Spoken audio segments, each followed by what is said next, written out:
Hello friends, our topic of today is to discuss about issues concerning one nation, one election. This topic is covered in UPSC GS Mains Paper 2. Recently, there has been idea mooted by the Union government about the need for one nation, one election. This is one of the important reforms the present government is planning to introduce in the parliament. Not only the president but also the prime minister also spoke about the desirability of having one election across the country. Let us understand the background of one nation, one election. According to this, the central government is aiming to conduct the elections of the Lok Sabha and state legislature in one go, which means that the elections are to be held simultaneously for both the state government and central government across the country. This concept of one election has been practiced or followed in India for about 15 years after independence. The first, second and third general elections were simultaneous elections, which indicated that the elections for the center and state in the first three general elections were held together.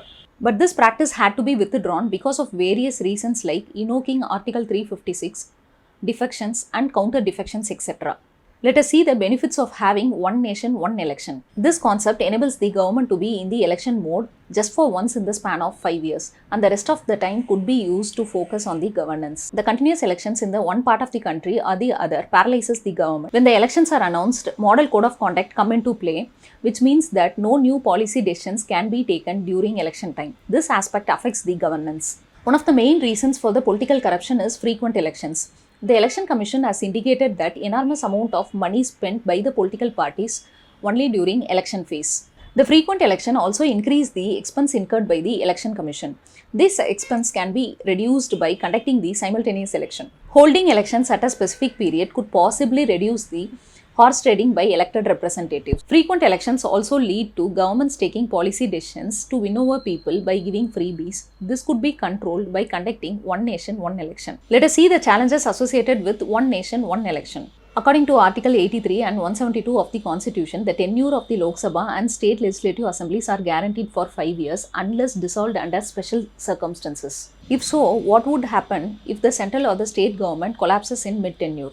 Would the state has to wait for the time till the election to be held in the next cycle? This would undermine the democracy. Conducting one election for all states and union will pose logical challenges in terms of availability of security forces, electronic voting machines, and other resources. This is very expensive. The idea of one nation, one election undermines the concept of federalism because it gives the notion that the entire nation is one, which is contradicting the content of the Article 1, which says that India as a union of states. The conduction of one election would require amendment for certain provisions in the Constitution. That is, any such amendment would require two-thirds majority of both the houses of the parliament and ratification of at least 50% of the states, and this is not an easy task. There is a constant fear among regional and the parties that one election would undermine the regional aspirations. They also claim that recurrent elections allows voters to have their voices heard more frequently.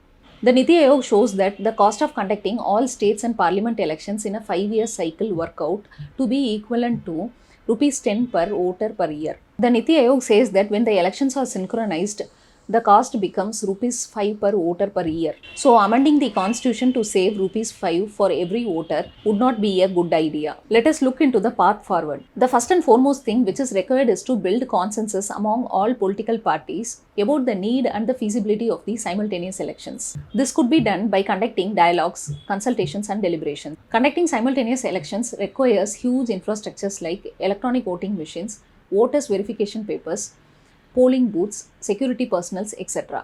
Establishing the legal framework to deal with the situations like no confidence motion, premature dissolution of the assemblies, hung parliament, etc. This creates more problems than it could solve. Creating awareness among voters is also a challenging exercise which will take a long period of time. Regular elections, unlike simultaneous election, give the people the right to punish the government for its mistakes, so that no government can become an absolute authority for the complete period of time they get elected, and this acts as a checks and balances for any government. Under these considerations, the government should implement one nation, one vote without hurry by involving all political parties and by taking all people into confidence. Thank you.